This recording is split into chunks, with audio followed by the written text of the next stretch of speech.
yé amemoni kaza petit non en tout cas ngaité je peux vous aider dans d'autres choses mais pour vous leader té nde apesi bango kombo ya Laurent Désiré Kabila ba memi kombo ne pas ya Museveni oui na sina oka komba motwana finalement azalue pe boluka ye balokie balokaliser en Tanzanie. En Tanzanie, boyebi biloko azali kosala, azalaki contrebandier, il vendait de l'or, azalaki parfois ko prendre bateau en étage, touristes, et puis azé taximen, azé ko teka bandakala, azé teka bambisi, tout ça, pe babilanga. Bazwa Kabila, Laurent Désiré Kabila, babemiye, bake ko présenter, il était en sandales. Et puis à Museveni. Oui, le Museveni a monié. Ah oui, j'ai entendu parler de lui. Et va causer, oui, non. Aïpsi va tout véritable moto, Ndewana. Après, Museveni a expliqué, Aïpsi, tout est déjà accompli. La structure est déjà là. Yo, tozuyo, pour oser la kaka porte-parole, Yampamba. Yo okoza la présidente pe tokoye bisaote nani yo yakoza la président. Bon, Laurent Désiré Kabila se fait un con, il se fait un stupide, andimikaka, mais du fond de son cœur, sans doute il s'était dit bon, bah opportunité na zela kayangoyo, j'ai toujours été contre Mobutu et je pense que cette fois-ci, je vais déboulonner Mobutu à travers ces gens. Donc lui aussi, ça qui a un agenda naïe. Il faut savoir que Laurent Désiré Kabila n'était pas des moindres. Après, l'air va conclure dans Laurent Désiré Kabila. Bakangi Bisaka, Bakei Kokutana, na reine d'Angleterre. Batutsi, na Batonyo Sona Museveni, tout ça, Bakei Kokutana, reine d'Angleterre. Na Kabila. Kuna, reine d'Angleterre, na ba politicien mususu ba yebisi Kabila yo okozala kaka porte-parole yo okozala présidente pe to koyebisa yo te nani akozala président entre batonyo sozana bango wana Kabila ndimaki de bazongi na Uganda balingaki ba déclencher guerre mais avant bakei d'abord en Amérique. Baké okutana na ba mentor na bango ba américain ba bon tu qui te déclencher guerre mais toi besoin na balar bon leur sponsor ba américain bon il n'y a pas de problème comme vous avez déjà créé les mouvements que vous appelez le RCD enfin l'AFDEL bon bana bitumba ba bandi bitumba leur ba bandi bitumba la raison qui était évoqué, Boyebi Nyoso, au Bazoko Bunda, contre le Congo, Bazoko réclamait nationalité na Bango, qui sont des Congolais et que Mobutu a toujours discriminé contre eux. Après, c'était passé, on a accusé Kabila de l'épuration ethnique, ce n'était plus la guerre. Il y a réclamation, il y a nationalité, et comment qui guerre et à conquête d'une ville à l'autre et de la guerre de conquête et comment qui guerre économique. C'est une histoire qui était bien étudiée bien avant et qui savait bien chronométrer qu'est-ce qu'il dirait à chaque étape. Bakutana kana résistance et puis bakeye pa mentor na bango américain ba yisango toi persona na lar. Combien ba to afdel babino 1 500 000 $.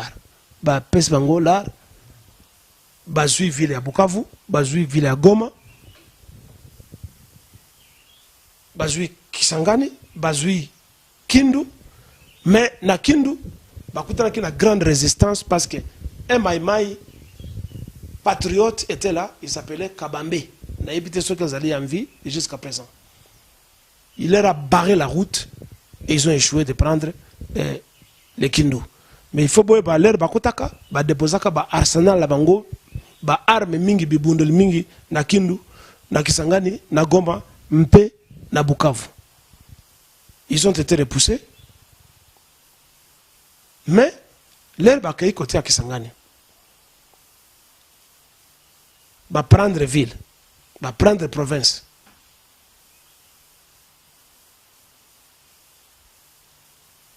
Il y avait une causerie entre Laurent Désiré Kabila na Kisase Ngando.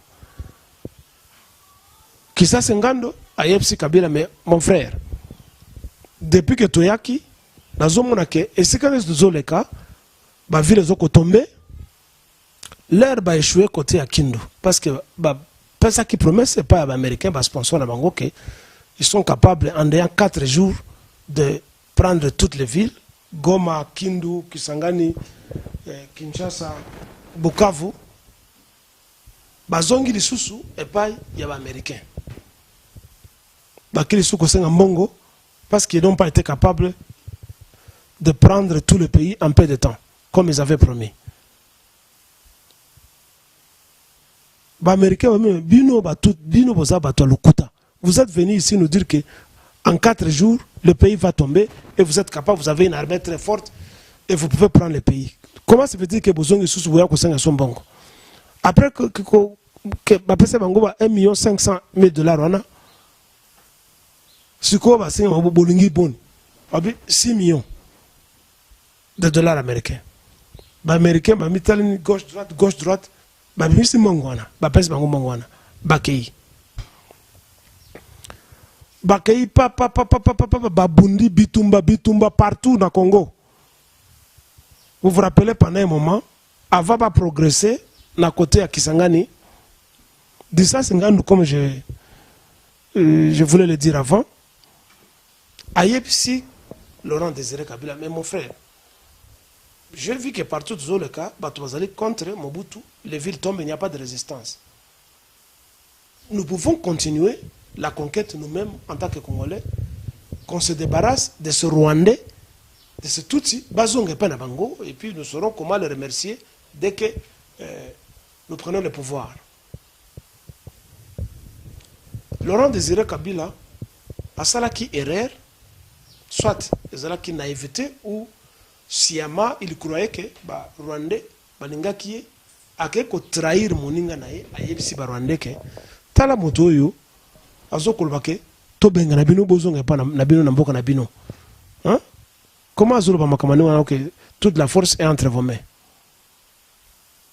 Et tout le monde a appris, après quelques jours, que Sengando a été abattu quelque part, je ne sais pas, dans un parc ou on a Katia Balabala quelque part, Babomier, à cause de la traîtrise, il y a Laurent Désiré Kabila. Et puis ils ont continué. Là, ils ont continué. Guerre Nabango, na Katia Kisangani wana. Touti, Yepsi, Laurent Désiré Kabila. Que non, ndenge to comme na niveau oyo, toti kato kata pays, partir à Kisangani, Kivu, to kata, to annexe nyoso, na est. Ça signifie, Uganda azo appartient na ye, Rwanda azo appartient na ye, mpe Burundi ezo appartient na ye. Toti ka Mobutu na côté mosusu kuna atika na côté à ouest na mboka na ye atika kuna biso tikala na côté na biso. Ah. Kabila bimo, je ne peux pas prendre de décision, nous devons consulter le peuple. Alors ils ont tenu un rassemblement, ce qu'on appelle en anglais un meeting, na kati stade moko côté na Kisangani kuna. Et ceux qui botali ba documentaire Mobutu le roi des Zaïre beaucoup moins na yango azoko la population na kati stade. Atuni population na kati ya Kiswahili munapenda tuendelee mpaka Kinshasa au munapenda nini? Population yo sans doute parce que la population avait marre de Mobutu. Abino bokeneti na Kinshasa boza pouvoir bobenga na Mobutu. Ayebisi ba tuaze ko soutenir ba Rwandais ki boyoki. La population, le que tout continuer, tout stopper à Wate. Alors, à un certain moment, les Laurent Désiré Kabila na ba rebelle na ye soit des rebelles ba envahisseur na ye ba kobi na Katanga na Lubumbashi.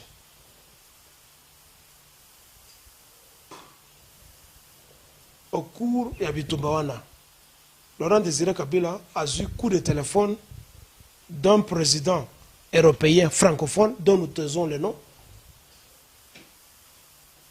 Ayebisi mais yo oko continuer na bitumba jusqu'à quand oyebite statut nini ozana yango kaka qui porte parole à partir de Lubumbashi wana proclame-toi président. Comme ça vous pouvez continuer. Boyo kaka Laurent Désiré Kabila s'est proclamé président. Nakatanga et Panabango. Alors, ça a fait rougir les yeux et les lèvres de Tutsi et de tous leurs sponsors. Alors, Bafana Kikimia, pendant un moment, ils ont tenu maintenant une réunion, na côté moko, na Kivu, na mboka moko, babengi Lemera. Les accords de l'Emera. Bakeikuna Bayoko yana Kabila Tala Tolobi Boye. Nous voulons Bitumba et la terre, mais nous voulons que le Congo actuel cède 300 km.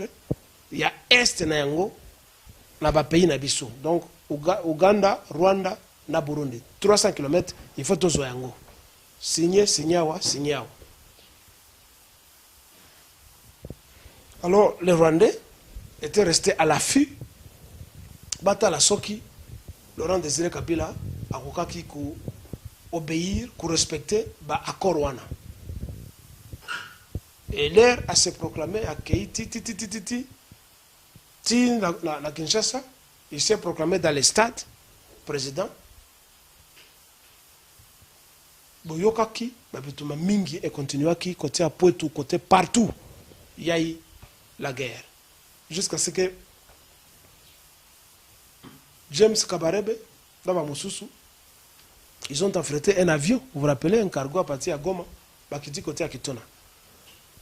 Naba Congo déjà kuna, bazaka na militaire, bafanda kuna, dans son Kisasa, dans son province Moussoussou. Alors, l'air va affréter avion, bah que ne côté la côté à Yakitona, voyez pas ce qui s'est passé, na barrage à Inga, ba Rwandais ba kati courant, ba toba kofi na ba hôpitaux. Les villes étaient plongées dans l'obscurité. Laurent Désiré Kabila Sikoyo a 5 secours et pas il y a président angolais Eduardo dos Santos. Ayepsi vient à mon secours. Ba soldat angolais au bazaki basé na Kabinda. Ba kati nzela ya Kitona. Certains Rwandais bazaki déjà basi baye na nzela ya ba Congo, basi ba côté na Kisasa. Oyo batika ki na Kabinda bato ba yebi géographie très bien à Congo. O batika ki na Kitona, ba bandi koya. Les soldats angolais au bazaki basé na Kitona ba côté li bango, ba massacrer bango tout. Ba massacrer ba Rwandais nyos. Ndambo Oyo et Kotaki na ville à Kinshasa qui se dirigeait petit à petit sur l'aéroport d'Njili pour pas qu'il ne cause l'aéroport Njili. Étant coupé de l'approvisionnement, n'a y a communication, n'a y a munitions, n'a biloko tout, n'a secours en troupes. Vous vous rappelez, Banakin, Bazayo Kangabango, neti bambisi na mayo ekauki po kanga bango na kati likula ba sable batumbaki bango babomi bango bango zo beta ngo masase na maya Njili ba image ezali l'herbe touti ba remarquer que non et yomaye moyen à continuer ezalité ba monique soki bazongeli ba américain ba ke kosenga bango déjà mbongo boye baka ke basi ba pesi 1,5 million tiba 6 millions de dollars et puis basi ba ke baza bato ya lokuta batuti par raisonner que na kati ya Congo bato ya mbongo azali mpe bato oyo bazali ba faux congolais bazali. Donc bato ya mbongo bazali na ba faux tuti enfin ba faux congolais bazali. Je ne vous en dirai pas assez parce que vous connaissez plus que moi et puis c'est sur la place publique oyo esika boyebi ke Kengo Wadondo bazala congolais te bazaka polonais de mère rwandaise tuti oyo boyebi ke Katebe Katoto azalaka congolais 50%, maman na ye Mobemba na papa na ye Yuda oyo boyebi ke Messier Tambo Mwamba alinga te bato bayebi ke aza burundais ke azalaka congolais te bato bayebi pe ba origine ya mama Bobila Dawa bien que bakola na Équateur boyebi très bien que azalaki mwasi ya Mobutu. L'air Afdel Bitumba na bango échoué un peu côté à Bas-Congo babomi bango Kisasa babomi bango.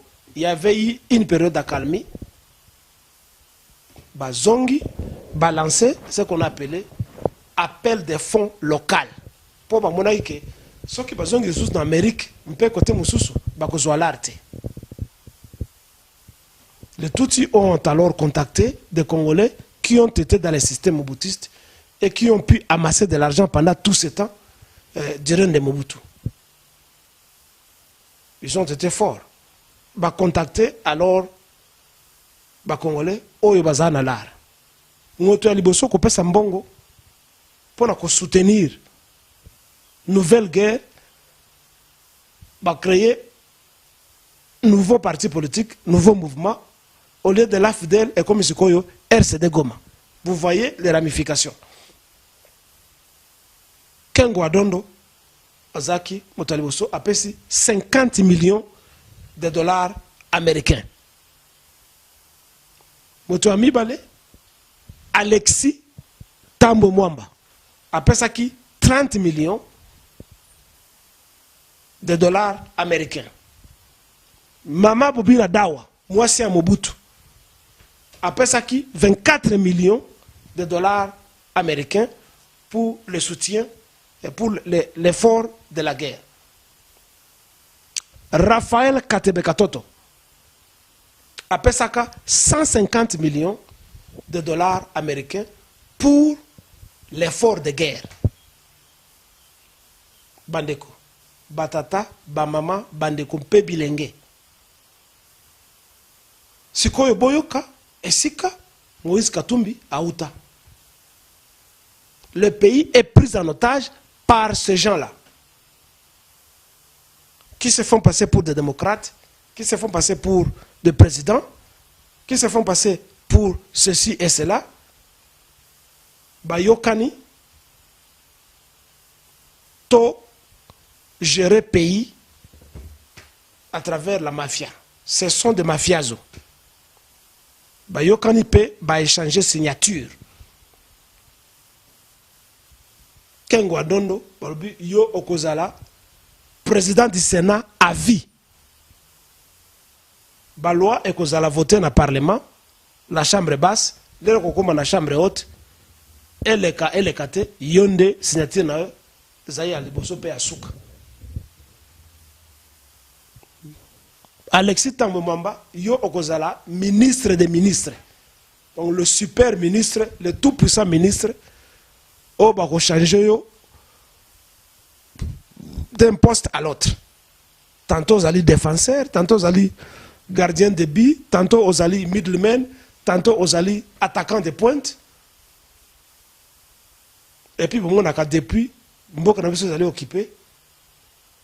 Bah toi on a occupé toujours bah poste on a prépondérant. Raphaël Katebe Katoto, il y a le bino, on a zali homme d'affaires. je n'ai pas encore du temps. Je vous ai aidé. J'ai besoin de mon argent en retour plus des intérêts. Alors, à un certain moment, Ayesu Bangoko, Ngabo Kumona Ngaite, Nakata gouvernement Nabino, mais Nakopesa Bino Motomoko. Nde Esika Moïse Katumbi, Nassim Soriano Dagnano Aouti. Raphaël Katebekatoto a eu demi-frère Naye. A présenté hier na batu Afdel que Olienga na sala bo sala na leki na ngai mais bon nommé ministre te ponga na fana na Katanga il faut azala gouverneur ya Katanga mpona ebi kuna nde mbongo ezali et puis na kozombo nanga back to me et puis na ba intérêt. Voilà comment Moïse Katumbi abima na se amai akoma gouverneur. Azali moto ya RCD au même titre que Katebe Katoto, au même titre que Hippolyte Kajambere Kanambe, au même titre que Alexine Tambo Mwamba, au même titre que Mama Bobila Dawa, au même titre que Jean-Pierre Bemba, au même titre que mingi tozana ba liste na bango. Bango tout bazali membre ya AFDEL, bazali membre ya RCD Goma. Ainsi Moïse Katumbi est devenu le tout puissant gouverneur de Katanga. Bino bato ya Katanga bozoko soutenir ye. Ndambo kati na bino bayebi ce dont je parle. Un peu la majorité qui est désorienté, bazo continue à combattre les maboko que Moïse le Sauveur, se référant à la légende mythique biblique.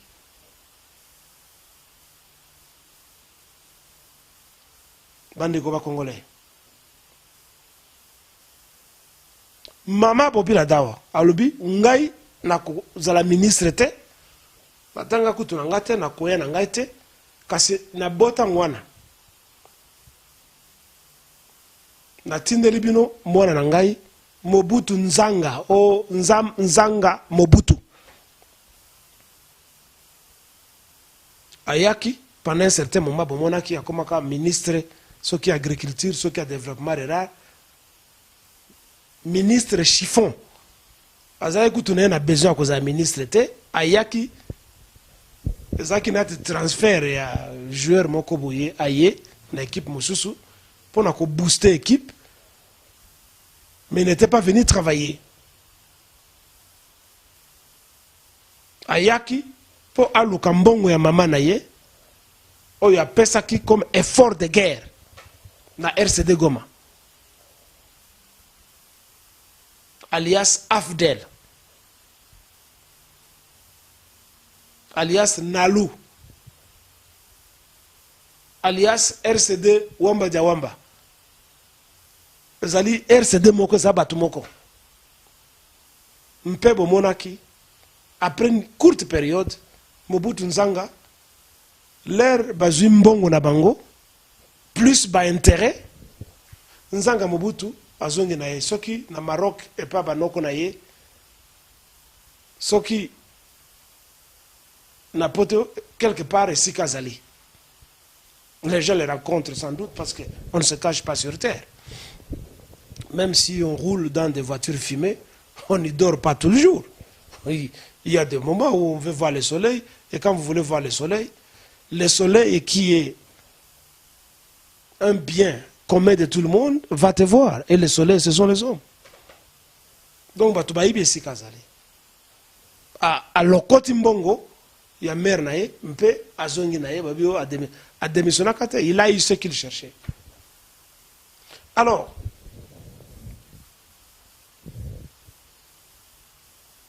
avant-guerre, deuxième guerre, on a ici là.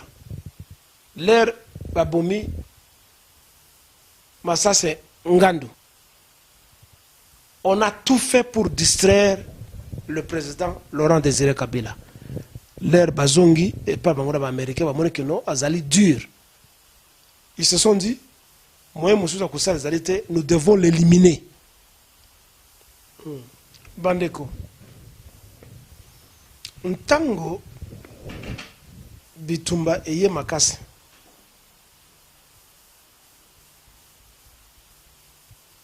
Nalobaki, avec la résistance, Laurent Désiré Kabila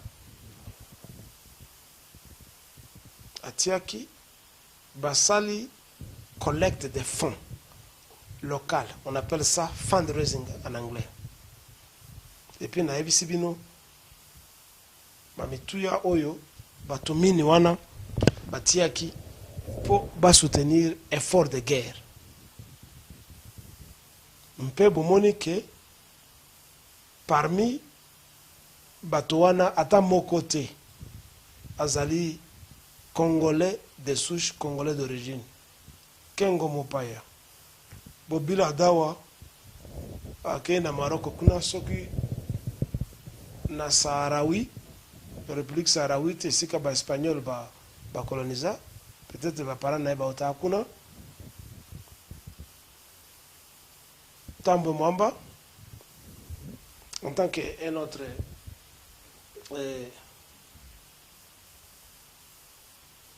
donateur, na Raphaël Katebe Katoto, Oya Botama na kati ya Congo,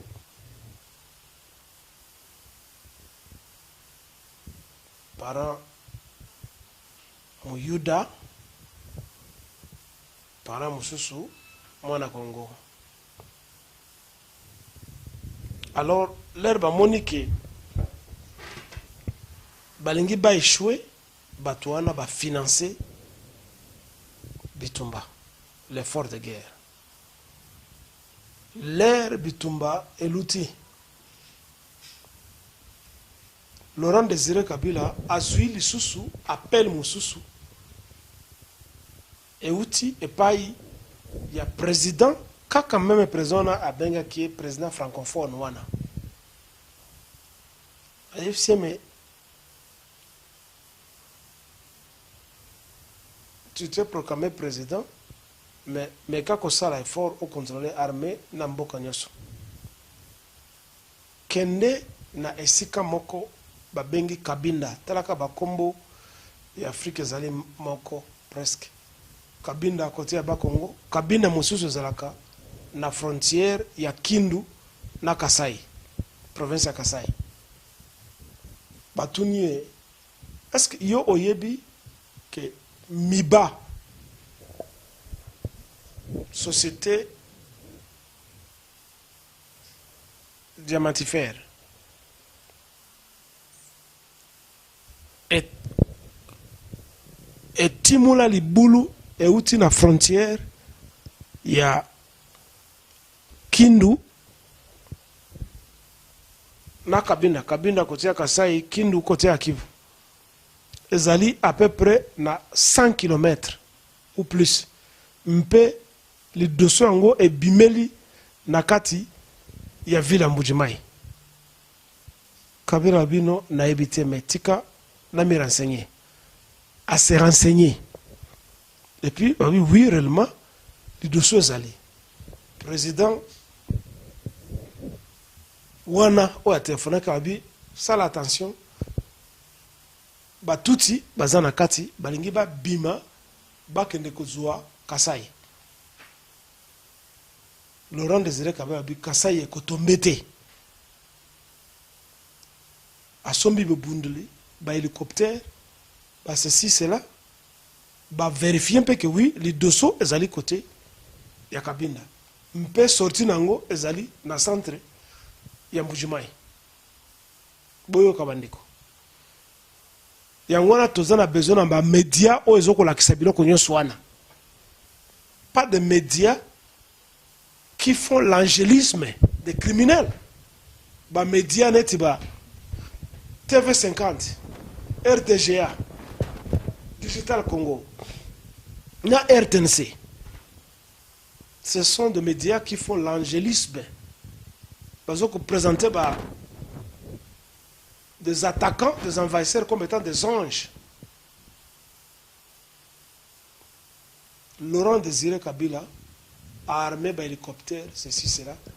Kagame, n'a pas sponsor, n'a qui déjà passé par côté ici, 6000 hommes, tous soldats rwandais. Par côté, na li dosona na se mabele. Soki, biso ba tutuzo panza sango tuzo kokosa. Bo kende na Kabinda. Bo kende na frontière Kasai Kindo bokomona li dosso ezali wana. On appelle ça en anglais shaft. Ali dosso ya se mabele. Ba soda il fallait marcher plus ou moins 100 km babima na centre ya Mujimai na makolo. Kabila, Laurent Désiré Kabila a tindi ba hélicoptère na ba minduki mususu et bombardé entrée à Liduso puis sorti à Liduso.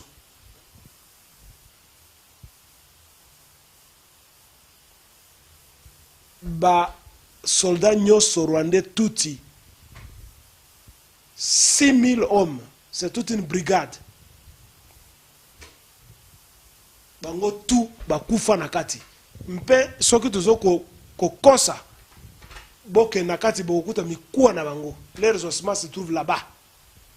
Et puis tosengi TV50, RTGA, RTNC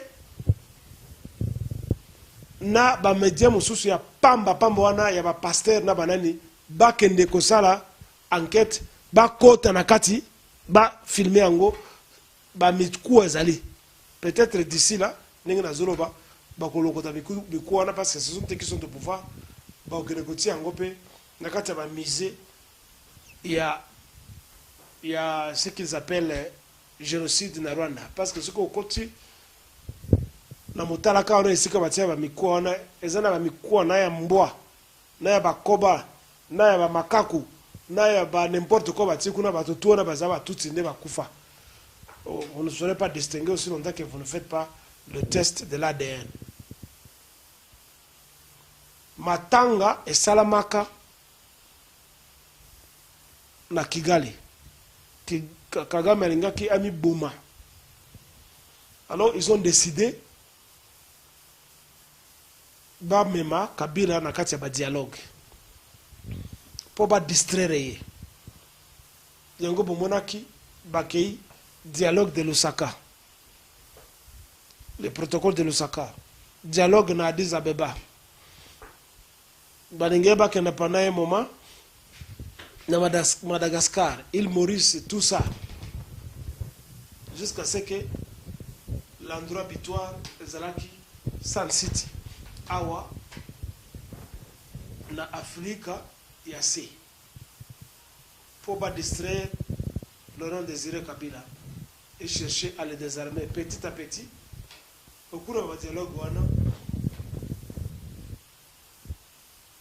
Babomi Laurent Désiré Kabila. Et puis, Basali, accord, il y a Sun City, dont on parle à tout moment, les accords de Sun City, les accords de Sun City. Il y a le Kuta, où les soi-disant intellectuels congolais sont venus vendre leur tête contre la corruption qui était entretenue ici. Voilà comment Moïse Katumbi est devenu gouverneur de la province. Voilà comment est-ce que le Congo est pris en otage par une clique de 4 personnes, plus les autres. Dans l'épisode de Moussoussou, nous allons vous parler à long et à large comment Laurent Désiré Kabila a Koufakame. D'entrée de jeu, ce n'est pas Kabila, le soi-disant Kabila, Hippolyte Kadjabel Kanambe, qui dirige le pays. boyebi yango ke ezali Kagame, ezali Museveni. Mais il y a un Congolais là-bas, après la mort de Katuma Manke. Il y a Moïse Kongolo, c'est lui qui dirige le Congo. À Batama, bino boyebite. Na basi na ye 7. Bino boyebite que c'est lui qui dirige le Congo. Ce n'est pas Hippolyte Kajambere Kanambe. On est dans l'épisode de Moussousou. Mpo ye ayebi. L'herbe a préparé un rendez-vous. Na mota, le conseiller en économie, lui qui n'a pas été tué quand Georges Mirindi est venu tuer Laurent Désiré Kabila. Parce que c'est lui qui a tiré, qui a tué Laurent Désiré Kabila, c'est Georges Mirindi. Et l'enquête officielle qui dit que Babeta Kaye 3 balles et le Kouta. On a achevé le président Laurent Désiré Kabila avec 10 balles. Parce que le Congo a été sous la direction de Lumumba. C'est le Congo de Lumumba. C'est le Congo de Kimpavita. C'est le Congo de Kasavubu. Le Congo de Tchebeya. Le Congo de Arma Tungulu. Pas le Congo des bâtards dont les mamans ont été des domestiques et qui ont été violés par leurs parents, par leurs patrons. Vive le Congo!